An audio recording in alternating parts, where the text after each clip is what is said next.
ಲಿಂಗಾಯತರನ್ನ ಬಿಟ್ಟು ಬೇರೆ ಯಾರು ತಿಂದ್ರು ಕೂಡ ಈ ಒಂದು ವಿಚಾರನ ಮಾಡ್ಕೊಂಡು ತಪ್ಪು ಅಂತ ನಾನು ಹೇಳ್ತೀನಿ. ಏನಂತ ಅಂದ್ರೆ ಮಗು ಹುಟ್ಟಾಗ ಮದುವೆ ಆಗುವಂತಹ ಸಂದರ್ಭದಲ್ಲಿ ಲಿಂಗ ದೀಕ್ಷೆ ಅಂತ ಹಾಕ್ತಾರೆ.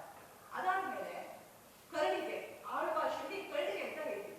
ಅದನ್ನ ಹಾಕೊಂಡು ಲಿಂಗಾಯತಷ್ಟೇ ಅಲ್ಲ ಬೇರೆ ಯಾವ ಧರ್ಮದವರು ತಿಂದ್ರು ಕೂಡ ನಾನ್ ವೆಜ್ ನ, ದಟ್ ಇಸ್ ವೆರಿ ರಾಂಗ್. ನನಗೊಂದು ಕ್ಲಾರಿಫಿಕೇಶನ್ ಬೇಕು. ನೀವು ನಾನ್ ವೆಜ್ ತಿನ್ನೋ ಟೈಮಲ್ಲಿ ಆ ಕರಡಿಗೆಯನ್ನ ಹಾಕಿದ್ರಾ ಇಲ್ವಾ? ಬಿಕಾಸ್ ಮದುವೆ ಆದ ಸಂದರ್ಭದಲ್ಲಿ ಅದನ್ನ ವಧು ಇಬ್ಬರಿಗೂ ಕೂಡ ಹಾಕ್ತಾರೆ.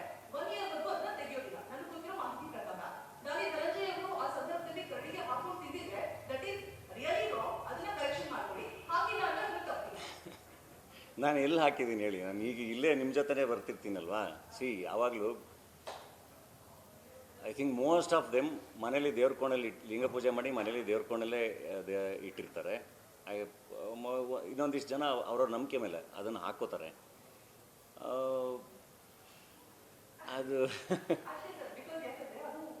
ಇಲ್ಲ ನನಗೊಂದು ಅದೊಂದು ಸೆನ್ಸ್ ಇದೆ. ನಾನು ಯಾರ್ದೋ ಸೆಂಟಿಮೆಂಟ್ಸ್ನೆಲ್ಲ ಹರ್ಟ್ ಮಾಡೋಕ್ಕಾಗಲ್ಲ.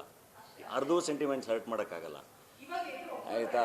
ಇವಾಗ ನಾನು ನಾನು ರೆಬೆಲ್ ಅಂತ ಹೇಳಿ ನಾನು ಲಿಂಗ ಹಾಕ್ಕೊಂಡು ನಾನು ಅದು ನಾನ್ ವೆಜ್ ತಿಂತೀನಿ ಅಂತ ಅಂದರೆ ಅದು ನಮ್ಮ ಮನೆಯವ್ರಿಗೇ ಅದು ಹರ್ಟ್ ಆಗುತ್ತೆ ಅಂತ ಅಂದಾಗ why will I do that?